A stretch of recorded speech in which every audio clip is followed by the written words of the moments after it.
Desde la Universidad del Zulia queremos dar la más cordial bienvenida a la profesora Lourdes Molero desde la Facultad Experimental de Arte, desde la Escuela de Música dirigida por nuestra profesora, la directora Vivian Rodríguez.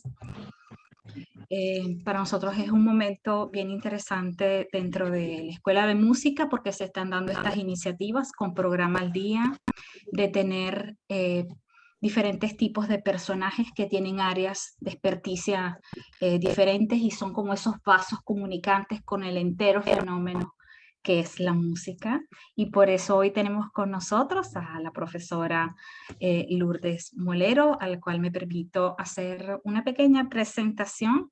Yo les voy a contar un pequeño secreto. Ella fue mi profesora en uno de los seminarios de la maestría que tuve la oportunidad de seguir en la Universidad del Zulia, así que créanme que es un momento extremadamente de cariño, sobre todo, profesora, porque bueno, realmente siento que en el momento de la oscuridad del conocimiento usted fue la luz y me dijo dónde tenía que caminar, y eso me agrada. Y bien, nuestra querida profesora Lourdes Molero es licenciada en Letras en la Universidad del Zulia de Maracaibo.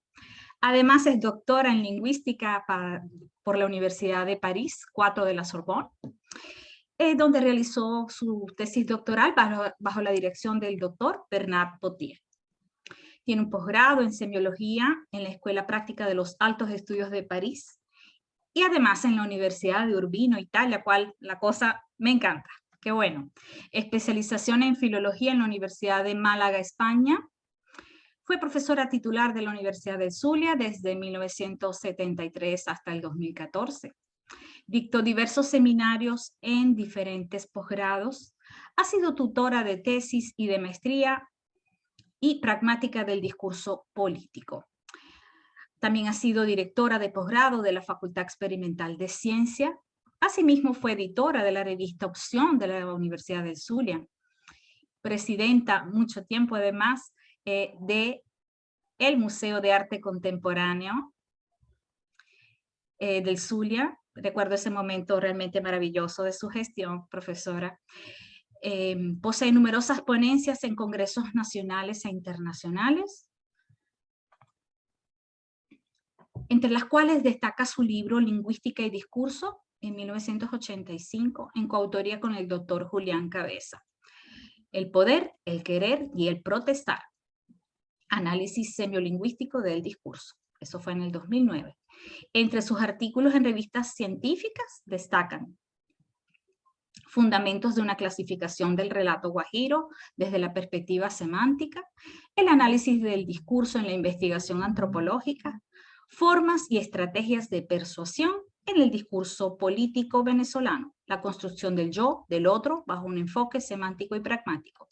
El enfoque semántico pragmático en el análisis del discurso, visión teórica actual. El enfoque semántico pragmático en el análisis del discurso, teoría, método y práctica. Crisis versus cambio en el discurso político venezolano en la primera década del siglo XXI, estrategias lingüístico-discursivas. Profe. Muy bien, Sí. muy bien. Tú me dices entonces cuándo puedo comenzar. Adelante, adelante. Bienvenida, Nola, y bienvenida a todos los que están entrando. Muy bien. Muchísimas gracias y muy buenos días para todos. La verdad es que es un verdadero placer poder comunicarme por esta vía de nuevo con mi querida Universidad del Zulia, donde, bueno, por tantos años estuve. Y sé que tengo aquí alumnos que me conocen. Está Romina, muchísimas gracias Romina por tu presentación. Gracias a la profesora Vivian Rodríguez por la invitación que me ha hecho, y debo confesar que me negué durante mucho tiempo a aceptarla, pero bueno, creo que después de todo uno debe continuar este tipo de vínculo académico y de investigación, y más con ustedes que están en el mundo de la música, en el mundo del arte, pudiéramos decir. Bueno, me pidieron que hablara sobre las relaciones entre música y poesía, que yo definí como unas relaciones de paralelismo, de convergencias y de divergencias. Y debo confesar que cuando entré en todo este mundo, conseguí una serie, muchísimos acercamientos, desde diferentes ángulos, desde muy diversos ángulos. La poesía en la música en la poesía y la música, y luego una serie de postulados de naturaleza general, que voy a desarrollar algunos en la introducción, y una serie de teorías. Y las teorías uno las puede encontrar como aquellas que están cercanas a la lingüística, sin ser lingüistas los que las elaboran. Otras provienen más del ámbito de la musicología y otras del ámbito semiótico. Todas ellas intentan estudiar estas relaciones entre la poesía y la música. Yo recogería todos estos enfoques en dos perspectivas que creo que están en la primera lámina. Hay un enfoque que podríamos llamar formalista. El enfoque formalista no se romina si vemos la segunda lámina. Ahí se ve esta. Momento, profe. La segunda lámina, que tiene que ver con los dos enfoques. Bueno, no importa, si no se ve la lámina no es muy importante. Sí, sí debería verse. ¿Se ve? Creo que sí. Dos perspectivas. Sí, lo que intenta decir es que hay dos perspectivas para acercarse a las relaciones o a los vínculos entre estas dos manifestaciones artísticas. Hay una perspectiva que yo diría que es formalista, es más formalista, en tanto que intenta vincular a los dos campos mediante estructuras, formas, frases, modelos métricos, rítmicos, procedimientos armónicos y contenidos. Yo diría que esta es una perspectiva más formal. Y hay otra perspectiva que yo digo que es historicista, porque intenta estudiar estas relaciones en lo que ha sido el desarrollo o en la historia desde la más remota antigüedad hasta el siglo XX, XXI. Por supuesto, yo no voy a entrar de lleno en la segunda perspectiva porque creo que ustedes hacen historia de la música. Entonces, de pronto voy a repetir aspectos que de pronto han visto ustedes más profundamente que como lo pueda yo tratar. De todas maneras, casi al final de la exposición hay un cuadro donde se sitúa a muy grandes rasgos lo que han sido las relaciones desde la antigüedad, desde la antigua Grecia hasta prácticamente el romanticismo y tal vez el modernismo. Bueno, en cuanto a estos postulados de naturaleza general, en primer lugar podemos decir que ambas, música y poesía, son objetos culturales. Y son objetos culturales porque comunican, expresan e interpretan el mundo. Claro, eso se podría decir de cualquier manifestación artística, por supuesto. En segundo lugar, habría que decir que música y poesía tienen como función la comunicación. Y voy a volver sobre la función de comunicación una o dos veces a lo largo de la exposición, por la importancia que tiene esta función tanto para la poesía como para la música. En tercer lugar, pudiera decirse que son códigos universales, la música y la poesía. Si son códigos universales, los seres humanos tenemos la posibilidad de desarrollar una competencia lingüística y una competencia musical. Luego podemos decir que ambas manifestaciones están vinculadas con las habilidades simbólicas del ser humano. ¿Por qué? Bueno, porque permiten desarrollar y ejercitar elementos o habilidades cognitivas como la abstracción, las proyecciones metafóricas, la organización de los sentimientos, etcétera, entre otros. Luego, tienen unas condiciones de gestación comunes. Es decir, cuando a lo largo de la historia vemos los contextos sociales y culturales en los cuales han nacido, vemos que cualquiera de ellos da lugar a textos poéticos y a textos musicales. Es decir, tienen unos contextos o unos elementos comunes de gestación en contexto social cultural. Luego podríamos pensar que tienen un origen común, pero que después se desarrollan paralelamente a lo largo de la historia. No está muy claro si es primero la música o el lenguaje, o sea, si la música da origen al lenguaje o viceversa. Lo que sí se tiene claro es que los vínculos entre ambas provienen desde la más remota antigüedad.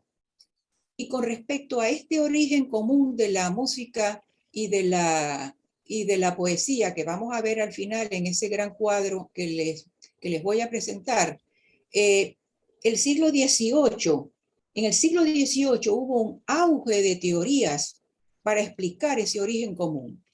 Recuerden, por ejemplo, el ensayo de Rousseau, El origen de las lenguas. No es que Rousseau quisiera ver a la poesía y a la música como dos ámbitos inmóviles y separados, sino que los quería ver como dos manifestaciones o como dos ámbitos que se integran recíprocamente. Claro, está respondiendo a lo que había en el momento en que él, a lo que predomina teóricamente en el momento en el cual él escribe este ensayo. Y hay un aspecto que me llamó la atención de Rousseau, que es que indique que es la civilización la que produjo, o la que sí ha producido, la separación, digamos, entre ambas manifestaciones, que es producto de la civilización. El desarrollo de la civilización es, en último término, según él, la que ha provocado que ambas manifestaciones tomen lejanía, se alejen. Bueno, esos diríamos que son postulados muy teóricos que nos llevan a que hay una vinculación entre la poesía y la música. Pero voy a entrar ahora en algunas de las teorías que han intentado explicar esas relaciones y esas convergencias entre poesía y música. Y traigo en primer lugar, no sé si en la siguiente lámina lo podemos ver. Estructura superficial. Estructuras superficiales y estructuras profundas.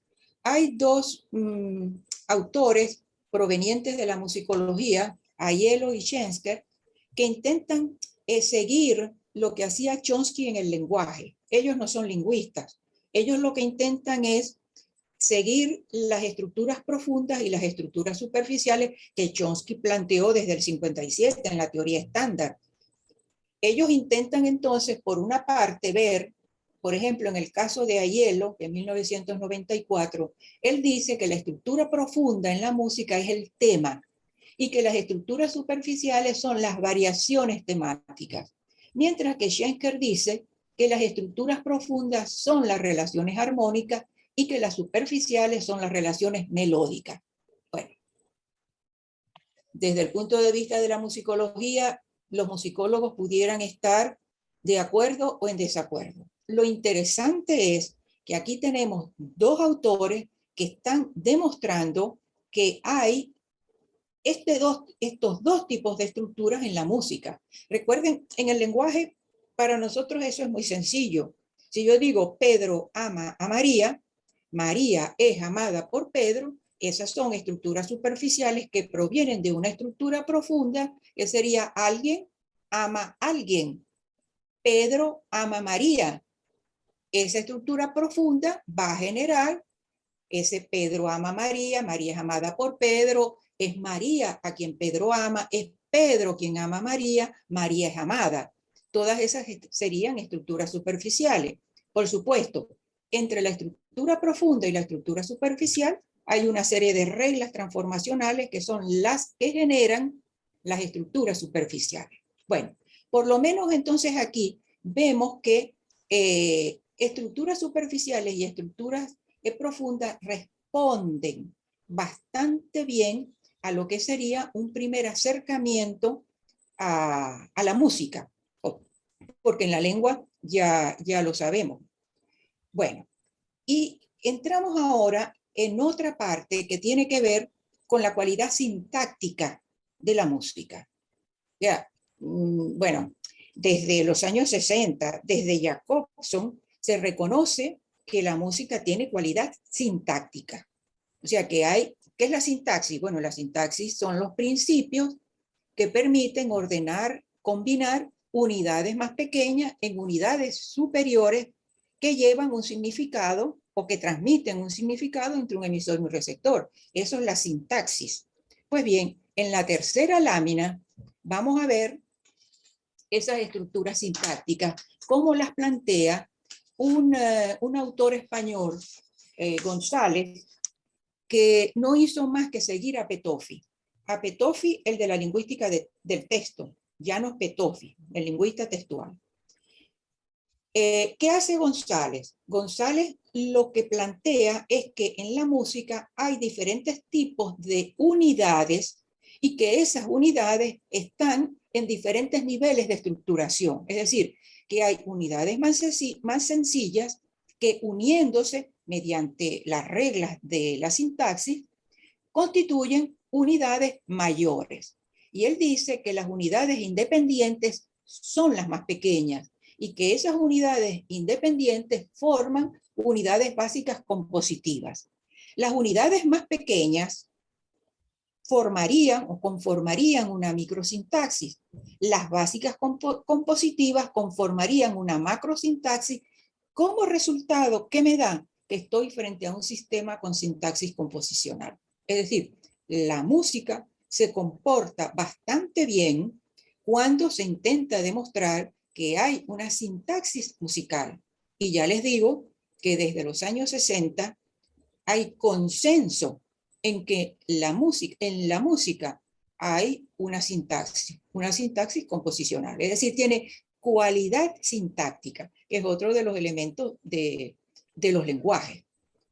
Muy bien, pasemos ahora a otro aspecto que nos interesa y que tiene que ver con lo que ya habíamos dicho al principio, que es la función de comunicación.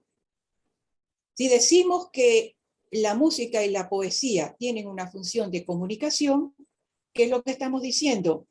Que, por supuesto, que hay una emisión de un emisor que envía un mensaje a un receptor, hay un ámbito de emisión, un ámbito de recepción, y que estamos frente a unos lenguajes, porque son los lenguajes, por allá en los años 70 con el estructuralismo, cuando yo era profesora muy joven, decíamos que la lengua, el lenguaje verbal humano, era el único que tenía como función primaria y esencial la comunicación, lo cual era cierto para el estructuralismo, pero que después no lo fue ya tanto, porque estamos viendo lenguajes como los del arte que también tienen la función de comunicación.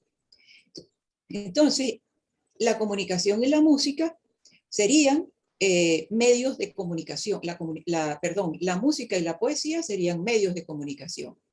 Si traemos la siguiente lámina que tiene que ver con Jacobson, todos conocen a Jacobson, todos conocen los procesos de las funciones de Jacobson. Romina, si pudiéramos ver la siguiente lámina, que no sé si está porque yo no la puedo ver. ¿Y donde dice inventio, dispositio, locutio? No, perdón, la anterior. No, exacta. La comunicación en la música y la poesía. En la música y en la poesía. Correcto. Bueno, sabemos por Jacobson las unidades de la lengua. No se las voy a repetir porque ustedes lo saben mejor que yo. Una función emotiva expresiva, una función estética, una conativa apelativa, la metalingüística, la fática, la referencial. Muy bien. Eso funciona perfectamente para la poesía, pero funciona también para la música. O sea, yo puedo señalar las 6 funciones de Jacobson, las puedo conseguir en una composición musical. Por supuesto, hay alguna que va a ser muy difícil conseguirla, que es la metalingüística.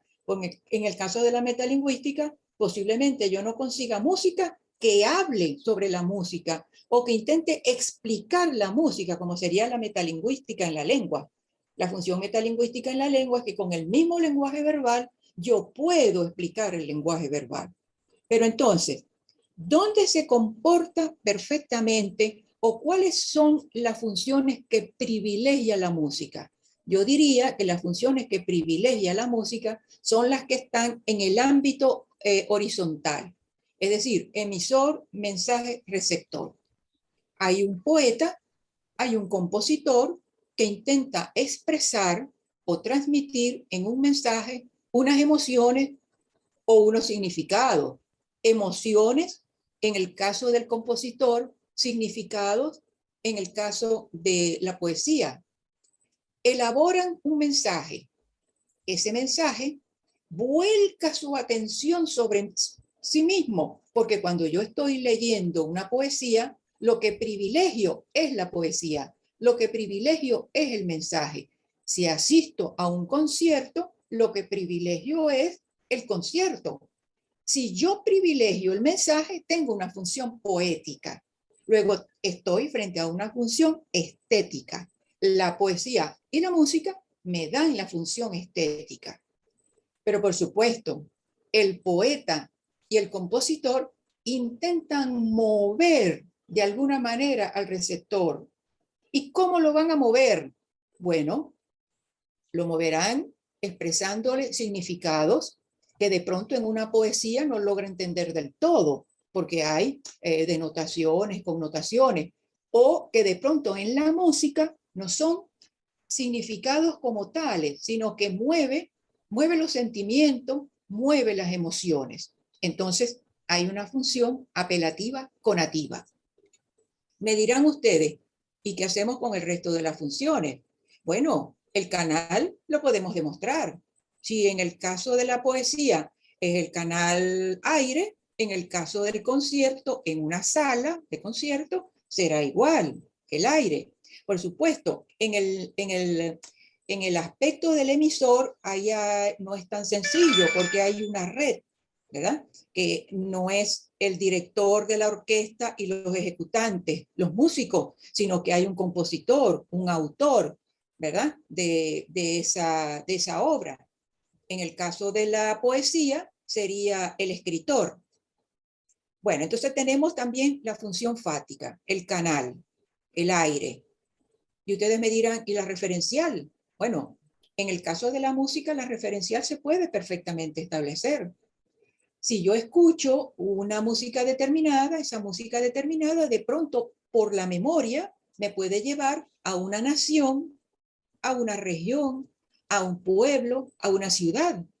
Y el ejemplo más evidente es el de las 4 estaciones de Vivaldi, porque Vivaldi introduce en cada una de las estaciones determinados sonidos de la realidad. Lo voy a ver más adelante en la figura retórica. Introduce, por ejemplo, perros, sonidos de perros, sonidos de pájaros, de aves, la lluvia, el viento, y cada uno de estos sonidos, ¿verdad? Que intenta retomar dentro de cada una de sus composiciones, me está reflejando o está aludiendo a la estación a la cual se refiere esa composición. De manera que las funciones del lenguaje se establecen, pueden establecerse perfectamente en el ámbito musical, por lo cual tenemos otro elemento que nos ayuda a conformar la función comunicativa de la música. Y vamos ahora a una otra lámina que tiene que ver con la técnica retórica, porque ustedes me dirían, esa lámina, ustedes me dirán, bueno, técnica retórica, está bien, en la poesía la técnica retórica es muy fácil.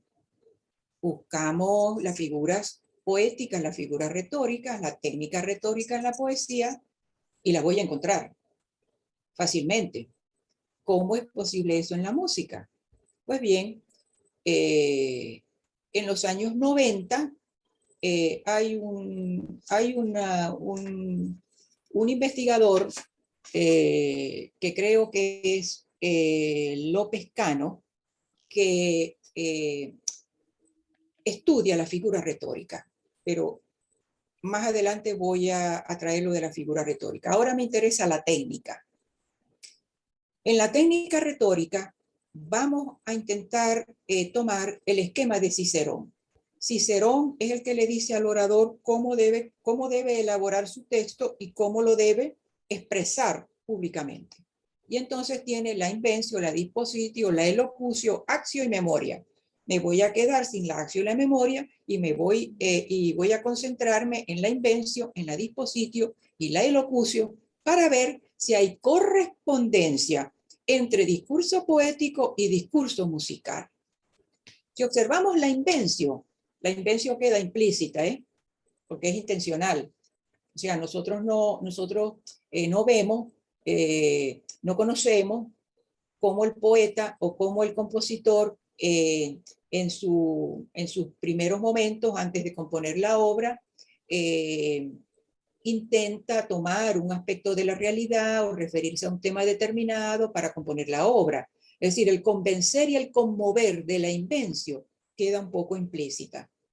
Pero se trata de encontrar lo que se quiere decir.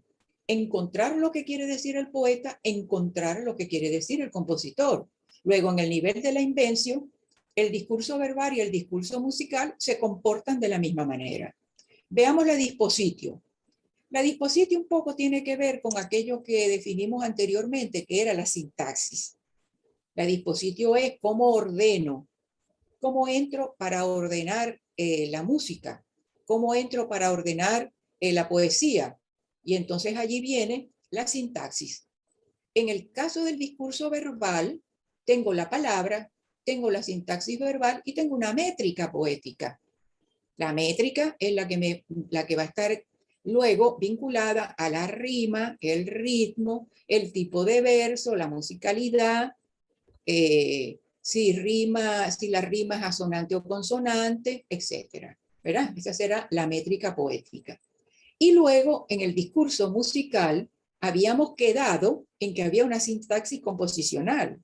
Luego, si hay una sintaxis composicional, yo tengo elementos para disponer y para ordenar.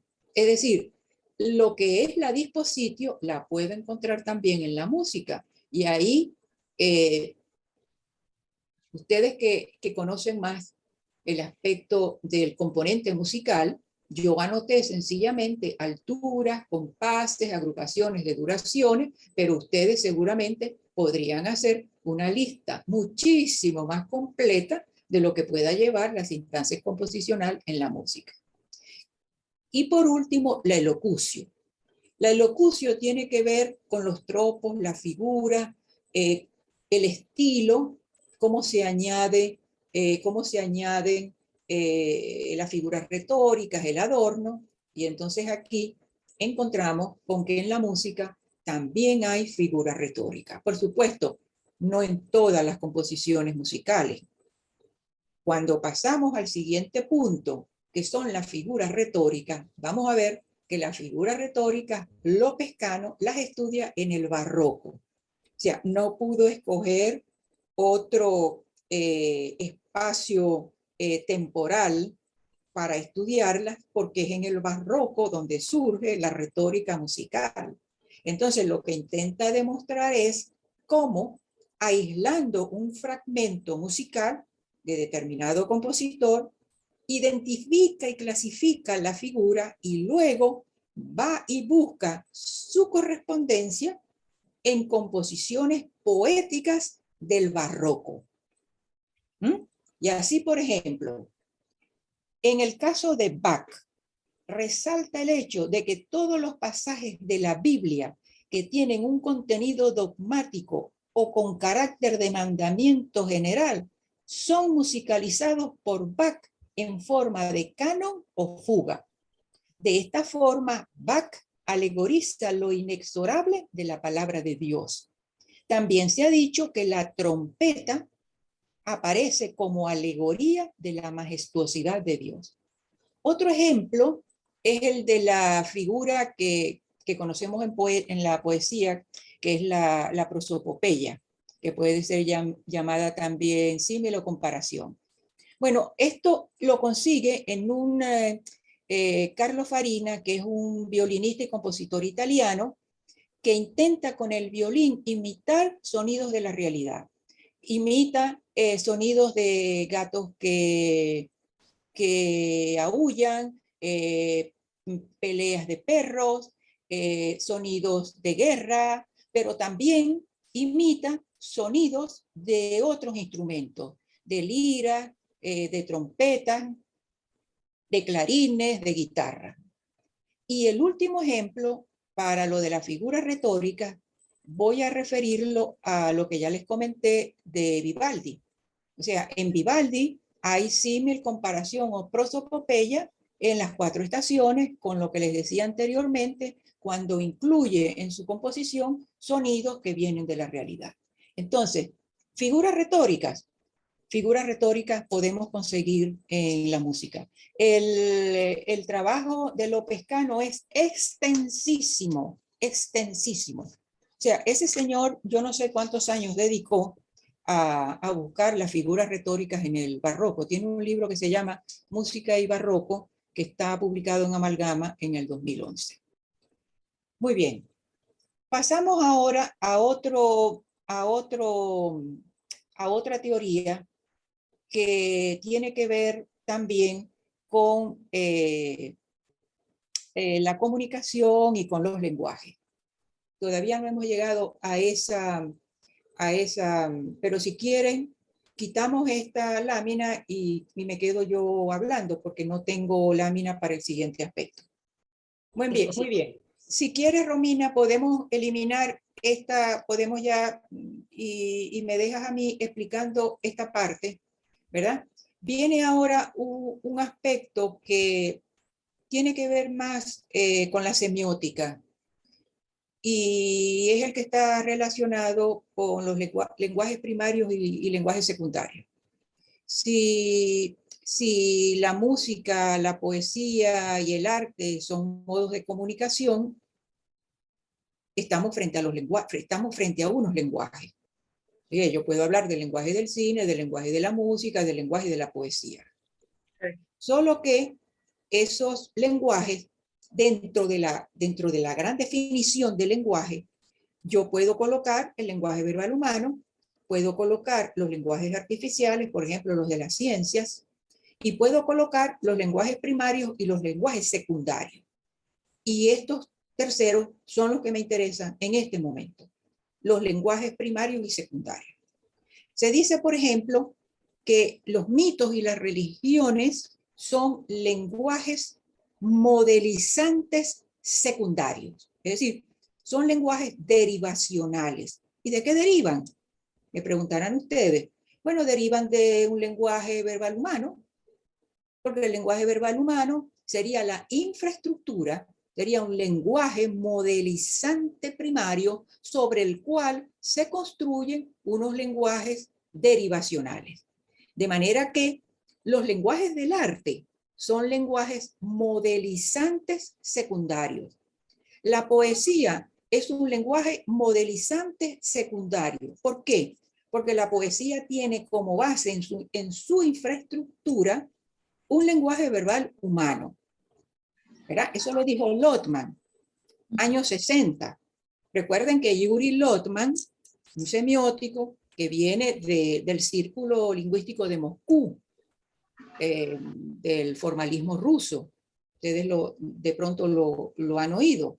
El formalismo ruso, ahí estuvo Vladimir Prop, que fue maestro de Lotman. ¿Recuerdan Prop? La morfología del cuento popular ruso. Estuvo también Tinianov y estuvo Jacobson.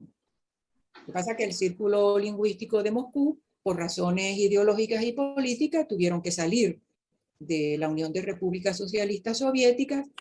En Praga fundan el Círculo Lingüístico de Praga, que es el antecedente del estructuralismo. Y Jacobson termina en Estados Unidos.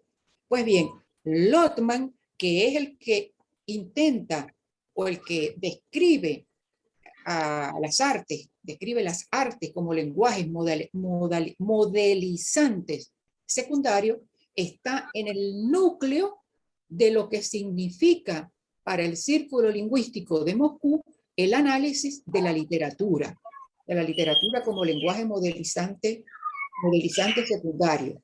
Ustedes me preguntarán, ¿qué es un lenguaje modelizante? Un lenguaje modelizante es un lenguaje que intenta modelar habilidades, por ejemplo, cognitivas. Al comienzo dijimos que música y poesía tenían relación con las habilidades simbólicas del ser humano. Luego, estos lenguajes son modelizantes porque modelan, según la teoría semiótica, modelan niveles que tienen que ver con lo cognitivo, con lo emotivo y otros aspectos. Pues bien, frente a esta teoría, Sibiuk, que es un semiótico norteamericano, en el 2005 intenta darle otro matiz a la teoría de Lotman de los años 60 y dice que el lenguaje verbal humano también es un lenguaje modelizante secundario. ¿Pero cómo? Él dice es un lenguaje modelizante secundario porque el primario es la sintaxis. Es decir, Sibiuk está volviendo al Chomsky del año 57, la teoría estándar. Recuerden que el Chomsky del 57 es el que dice que la estructura básica es la sintaxis. Por supuesto, después vino la semántica, el componente fonológico, y de la estructura estándar se fue a la estructura extendida y a otro tipo de estructura, ¿verdad? Pero bueno, lo interesante es que coloca al lenguaje verbal humano como un lenguaje modelizante secundario. Y no cabe duda que todos los lenguajes del arte, así como vimos en el caso de los mitos y las religiones, son lenguajes modelizantes secundarios. Todos ellos están vinculados a alguna habilidad cognitiva o alguna habilidad emotiva de los seres humanos.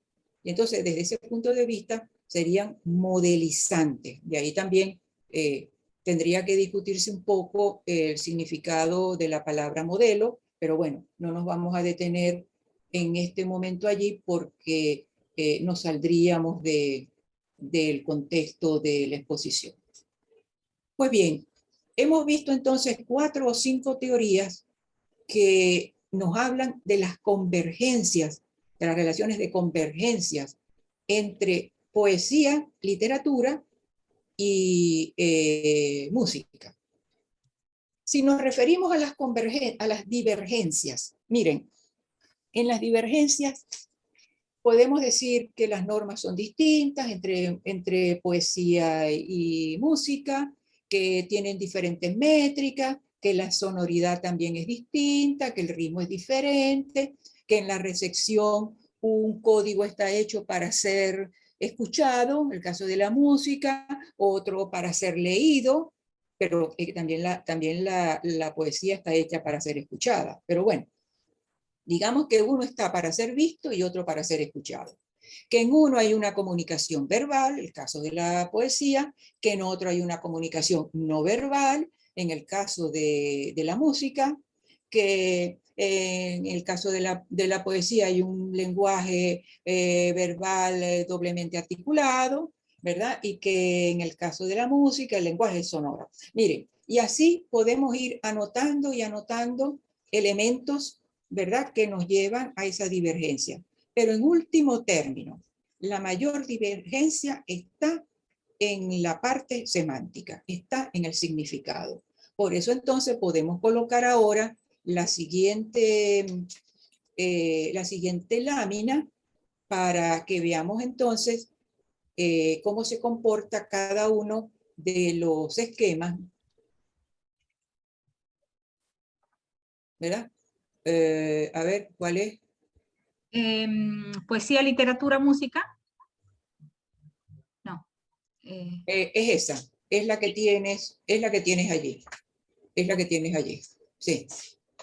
En esa lámina, que no la puedo yo ver aquí porque tengo alguna una ventanita que me lo está impidiendo, pero que intento conseguir impresa, vemos que funciona bastante bien arriba la función comunicativa.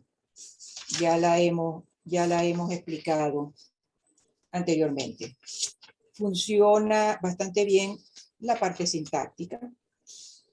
Ya dijimos que la música tiene una cualidad sintáctica, que tiene una sintaxis composicional, y donde no nos está funcionando en el último nivel, que es en la semántica.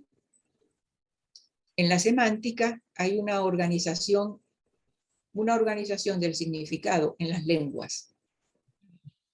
Hay denotaciones, hay connotaciones, hay unidades mínimas del significado, como los semas, que después se pueden unir, y en una palabra yo puedo tener varios semas. Pero hay en las lenguas, en el lenguaje verbal humano, hay una estructura de significado que forma parte de ese código. ¿Qué pasa en la música? Que en la música no encontramos conexiones semánticas obligatorias. ¿Qué quiere decir eso? Que ha habido intentos, porque los ha habido, de buscar formas musicales que lleven al receptor, que lleven a los receptores determinadas cantidades de contenidos afectivos o emocionales. Eso se ha hecho.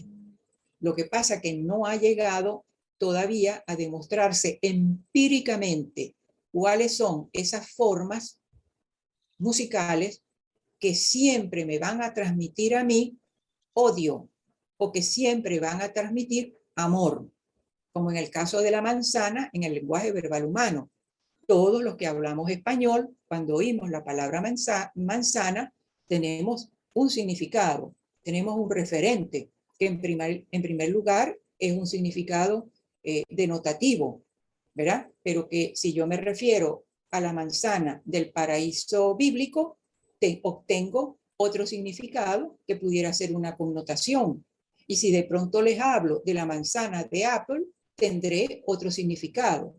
Es decir, no es que la lengua tenga los significados inmóviles y establecidos, preestablecidos de una vez por todas. No, no, no.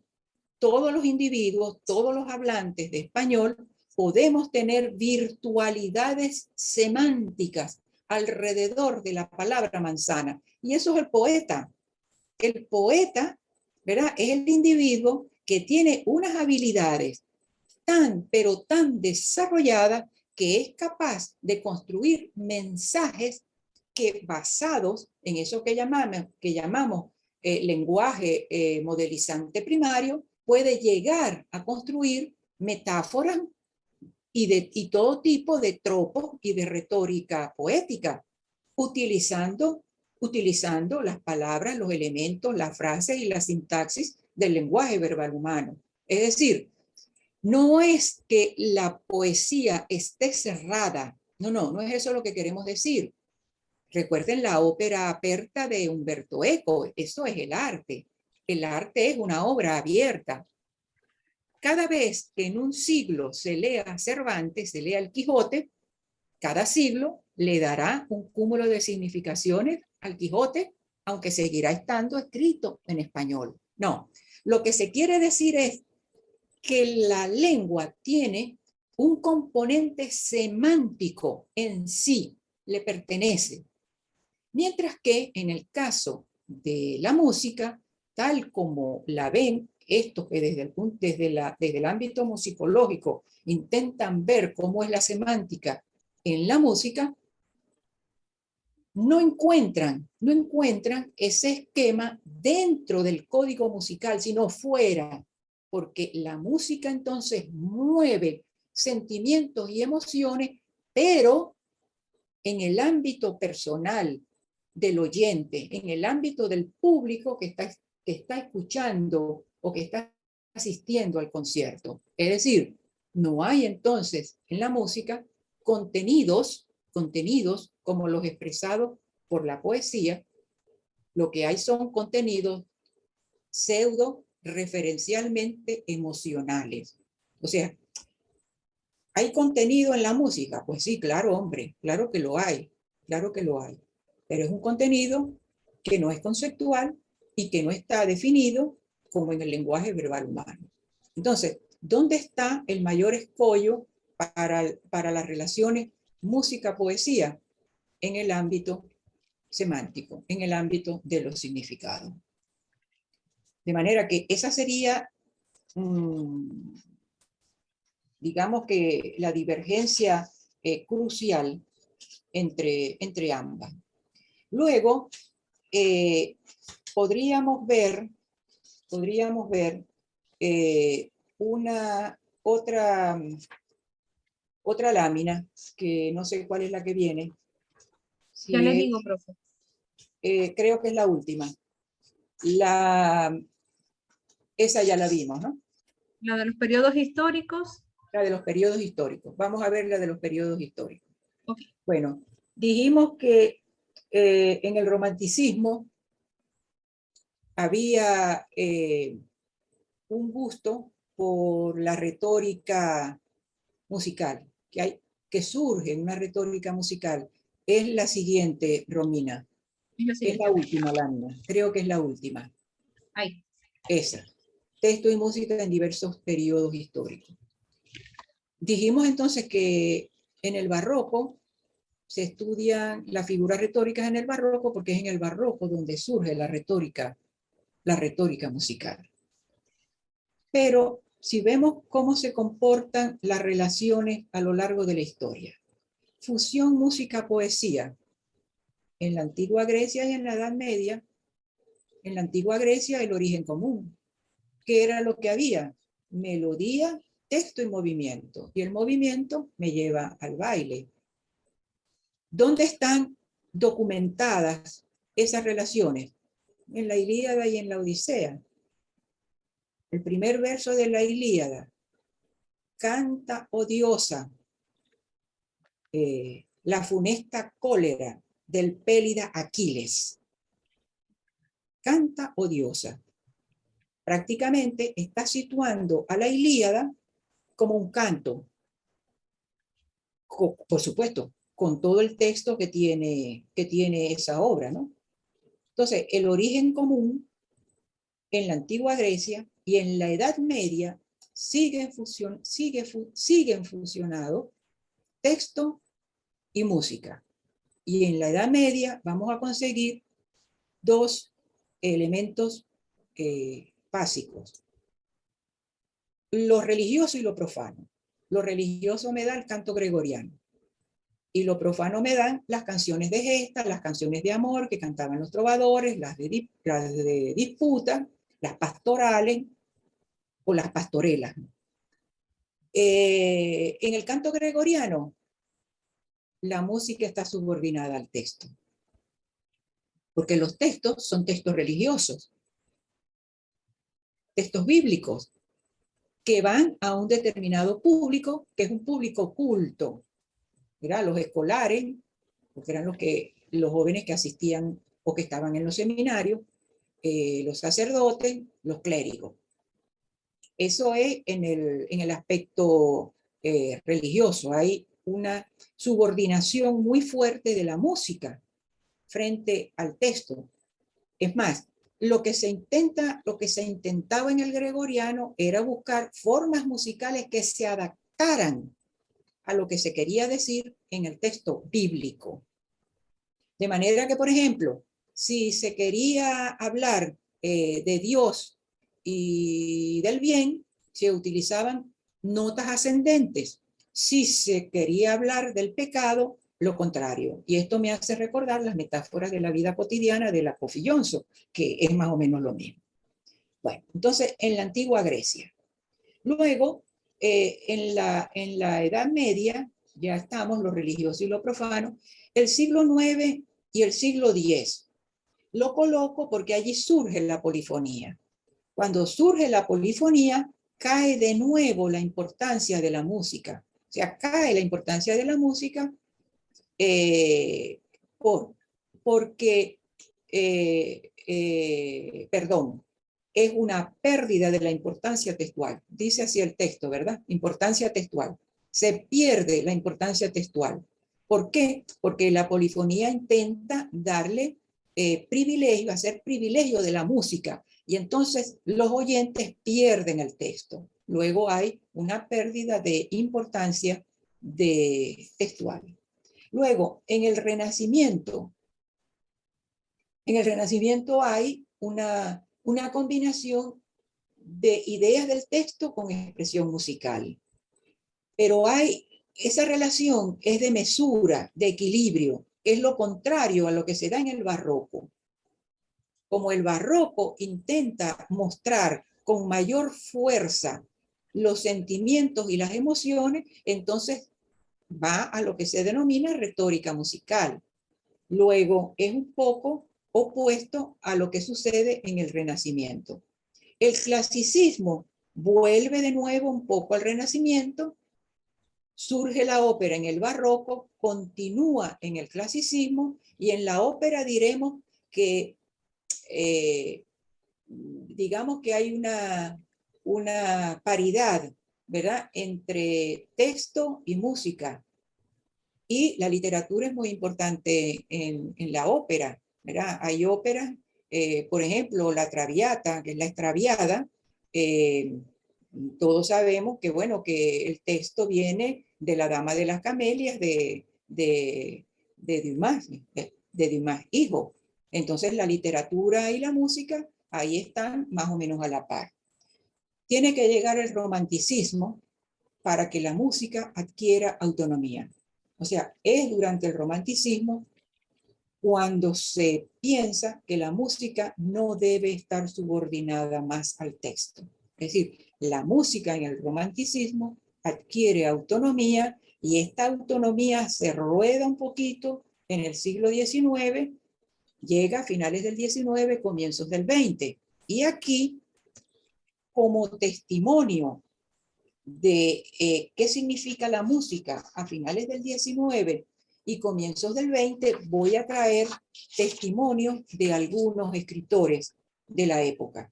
Vamos a ver, por ejemplo, cómo Rubén Darío es el modernismo, finales del siglo XIX, comienzos del XX, ¿verdad? Es Rubén Darío uno de los poetas que toma la música como objeto. Toma la música como objeto. Entonces, dice, por ejemplo, Rubén Darío, que su música respondía al divino imperio, que sus poesías respondían al divino imperio de la música. Música de las ideas, música del verbo. Y se acerca muchísimo a la sinestesia, a las aliteraciones, significados musicales, léxico referido a bailes o composiciones, los títulos de las obras. Fíjense, por ejemplo, Canto Errante, Canción de Otoño en Primavera, Marcha Triunfal. Es decir, que la música como objeto dentro de la literatura. Habría que anotar que en el siglo XX hay una sublimación de la música en la literatura. Si antes la música estaba alienada en la literatura, ahora es al contrario. Ahora es la música la que sublima la literatura y la sube a un estatus donde a veces uno quisiera pensar que los poetas y la poesía intentan de alguna manera copiar o seguir a la música. Entonces, tenemos, por ejemplo, Juan Ramón Jiménez, ¿verdad? El poeta español, dice que la música es una sucesión de hermosura más o menos inexplicable y deleitosa. Y le dice en una carta a Cernuda: creo que en la escritura poética, como en la música y en la pintura, el asunto es la retórica. Y continúa en esa carta a Cernuda diciéndole: toda mi vida he acariciado la idea de un poema seguido, un poema escrito que sea versificado, como es, por ejemplo, la música de Mozart o de Prokofiev. A lo demás, música, sucesión de hermosura, más o menos inexplicable y deleitosa. Tomemos, por ejemplo, a García Lorca, Federico García Lorca. La poesía de García Lorca no se puede entender sin su amor por la música. Estudió música, García Lorca, fue pianista, recuperó muchas obras del cancionero popular español, conocía en profundidad el flamenco, el cantejondo, en sus obras como por ejemplo en Bodas de Sangre y en La Casa de Bernarda Alba, introduce canciones, introduce coplas, cantos corales, y sobre las canciones dice: las canciones son como seres humanos, son criaturas, delicadas criaturas a las que hay que cuidar para que no se altere en nada su ritmo. Cada canción es una maravilla de equilibrio que puede romperse con facilidad. Cernuda, que lo habíamos nombrado antes, se rindió a Wagner. Poeta rendido a Wagner, escritor rendido a Wagner. Por ejemplo, en uno de sus poemas, El rey Luis de Baviera es sorprendido escuchando a Lohengrin. Thomas Mann, en El Doctor Fausto, revela que sus obras también están basadas en Schönberg, que creo que es el de la dodecafónica, si mi memoria no me falla. Milan Kundera, el escritor checo, que define la polifonía novelesca y el arte de la elipse. Dice Kundera: solo la nota, que es esencial, tiene derecho a la existencia. La vida se construye como una partitura musical. Los temas se presentan, regresan, se fusionan, se transforman. La música es tiempo, la vida es tiempo, la literatura es tiempo. Música y literatura son meditaciones sobre la existencia humana. ¿Y la literatura? Se pregunta, debe seguir el ejemplo de la música, cuya esencia es la articulación temporal. La literatura debe dominar el tiempo, disciplinar el pensamiento a partir de arquetipos estructurales que la historia de la música revela como la estructura tripartita, incluyendo modelos más específicos como la forma sonata, el rondó y los temas con variaciones. Ya, uno de los aspectos importantes de la poesía es el tiempo, la musicalidad, el tiempo y el ritmo, que no son desconocidos a la música, por supuesto, elementos primordiales de la música. Alejo Carpentier, el novelista cubano, afirma que la preocupación por el tiempo, antes hablábamos del tiempo, es su motivación musical y es el eje de su obra. Y dice que la literatura debe modelar el sonido, debe construir campos de resonancia a partir de la repetición de fonemas, sílabas, palabras y frases. Debe seguir cierto ritmo lírico a través de la fragmentación y la continuidad de la tensión y el reposo. Debe crear una trama sonora paralela al encadenamiento de las ideas. Y cuando llegamos a Beethoven, resulta que Beethoven fue un motor inspirador terrible para autores como Proust, Virginia Woolf, Thomas Mann, Malraux y Palacio Valdés, que es un español que vamos a ver al final. La vida de Beethoven fue inspiradora de mucha literatura. Sus obras también, por ejemplo, André Gide, 1919, escribe una sinfonía pastoral, ¿verdad? Y la protagonista, al final de la obra, descubre lo que es la naturaleza escuchando la sinfonía de Beethoven. El mismo caso de Virginia Woolf, y el mismo caso de Palacio Valdés, este español que escribe también una sinfonía pastoral. Bueno, Malraux, por ejemplo, divide su novela L'Espoir en 3 partes, como si fuera una sinfonía clásica, y al final el protagonista interpreta a Beethoven por sí mismo. Luego, conclusiones. Bueno, podríamos decir que se puede demostrar desde muchos enfoques las convergencias entre ambas manifestaciones artísticas. Y que la principal divergencia estaría en el significado, porque no se logra reconocer la cualidad semántica como es entendida en el lenguaje verbal humano en la música.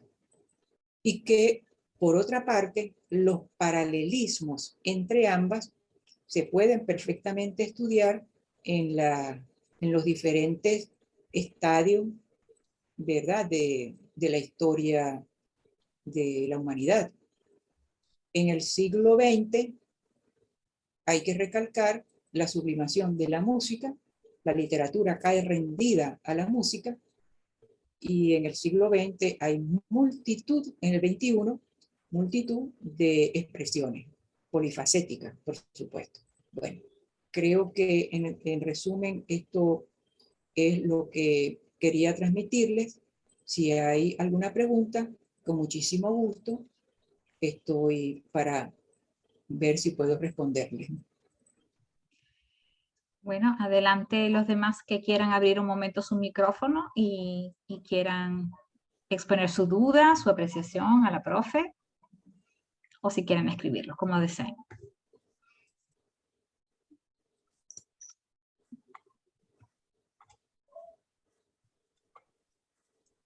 Hola. Profe, ¿me escucha? Sí, sí, oigo perfectamente. Es Vivian. Vivian, dime. Muchísimas gracias, profe. Excelente. No, a ti por invitarme, Vivian. No, es que escuchándola estaba yo haciendo mis propias asociaciones, ¿no? Dado que, bueno, como también estudié letras y todo esto, y quería preguntarle, hay muchos elementos interesantísimos en la exposición que usted ha hecho, el recorrido que ha hecho, pero quería preguntarle en cuanto al tema de la articulación temporal, que es tan importante en la música, ¿no? Y esta articulación temporal de la música y su relación con el tema de la resonancia en la poesía. ¿Cómo usted puede, desde el campo de la poesía, literario de la poesía, no sé si usted puede profundizar un poco en esto? O sea, digamos, hay determinados autores en la poesía que se tornan relevantes en un tiempo específico, me refiero a un tiempo histórico. Esa articulación, ¿verdad?, a la que usted se refería, de lo temporal, que es tan fundamental en la música, cómo se vincula al tema de la resonancia en el campo de la poesía, es mi pregunta. En la poesía, tiempo, ritmo y musicalidad son tres factores básicos. Digamos que es un vértice fundamental para la composición poética. Por supuesto, estamos hablando del tiempo que tiene que ver con el verso, ¿no? Y que tiene que ver con el ritmo y con la musicalidad. Que yo no sé, al no conocer con exactitud el código de la música, el código musical, no puedo profundizar en el otro campo. Lo único es que sí puedo decir que el tiempo, el eje temporal, el tiempo, y creo que lo decía Carpentier en lo que les leí, decía que el tiempo es fundamental es fundamental en la literatura y en la poesía. Y el tiempo vendría dado por las resonancias que tienen que ver con toda la métrica poética, o sea, toda la métrica poética, el tipo de verso que se utiliza. Por ejemplo, la rima, el tipo de rima, si es rima sonante, si es rima consonante, todo eso consume un tiempo en la poesía y bueno, sabemos que son fundamentales. Lo que pasa es que no lo puedo llevar a la música porque, como ya digo, no conozco en profundidad el código musical. No, pero creo que entendí lo que usted dijo y sí me parece. Tiene que ver con esos códigos métricos que están en la música y están en la poesía.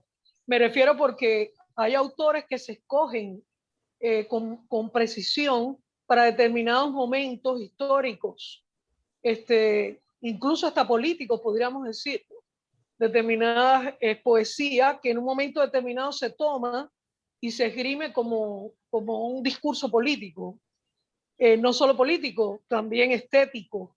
Entonces me refiero que creo que sí, que entiendo lo que usted ha querido expresar, que tiene que ver entonces con esta cualidad métrica que la poesía también tiene, que es capaz de estructurar ciertas realidades. O sea, la poesía tiene esta cualidad estructuradora, al igual que la música.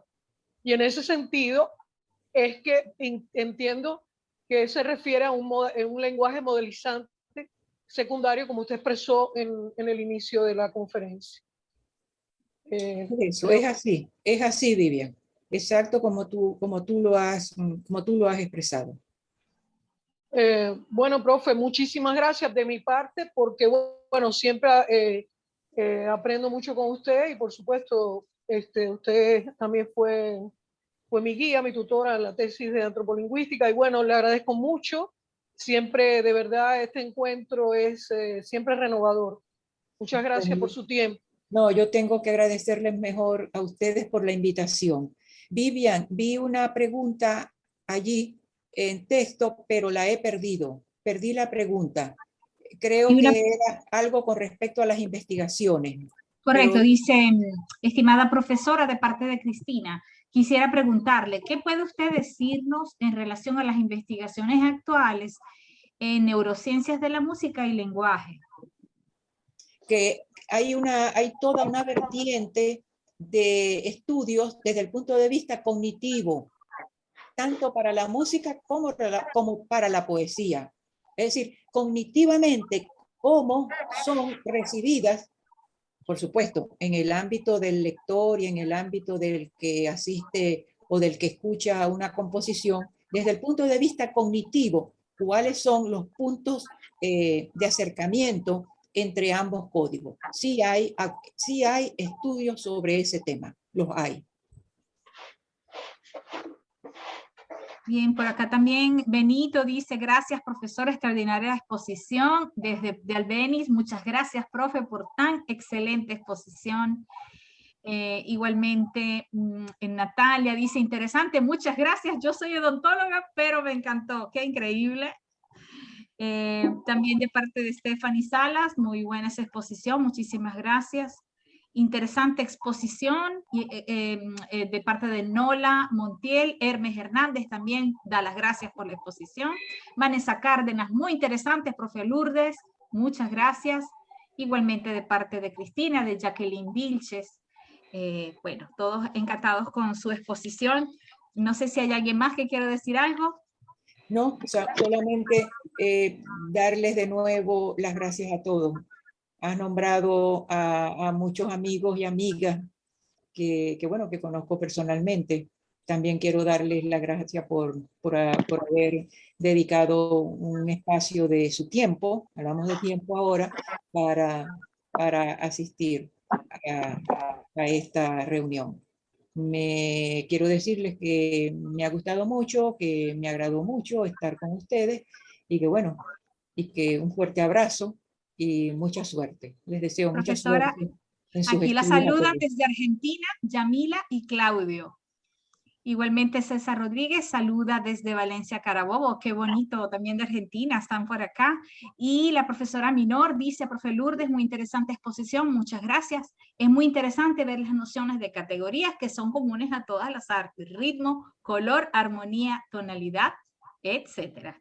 Me Muy parece bien, maravilloso que muy esté aquí. bien. Muchas gracias. Muchas gracias a todos y a todas. Un abrazo. Un Un abrazo. abrazo para todos y Saludos. bueno, saludos y Gracias, Romina. hasta una Gracias, próxima. Claro, gracias por profe. tu colaboración, Romina. Excelente, excelente Un coordinadora. abrazote muy, muy, muy apretado. Que disfrute mucho España con esta nueva oleada de calor, creo yo. Sí, sí, de verano. Que disfrute mucho la estancia. Y bueno, Muchas gracias. chicos, Muchas a los gracias. demás, bueno, ya saben, siempre una vez al mes, por lo menos, ahí lo intentamos. Tenemos siempre un invitado que nos llena de conocimiento, pues en lo que yo llamo esos vasos comunicantes con la música. Podemos ver la música desde diferentes perspectivas y hoy tuvimos, por supuesto, la visión de la profe Lourdes Molero, a quien agradezco mucho que haya estado aquí. Gracias desde la Universidad del Zulia, la Facultad Experimental de Arte, que para mí es la Facultad Experimental de la Emoción. Muchas gracias. Entonces, desde la Escuela de Música, un gran abrazo y desde el saludo pues de la profesora Vivian Rodríguez y nuestra decana Juliana Marín. Muchos saludos. Muchos saludos también para ella. Bueno, Romina, un saludo, Vivian. Hasta pronto. Hasta pronto. Sí, igual, profe, gracias. Gracias, gracias a todas. Gracias.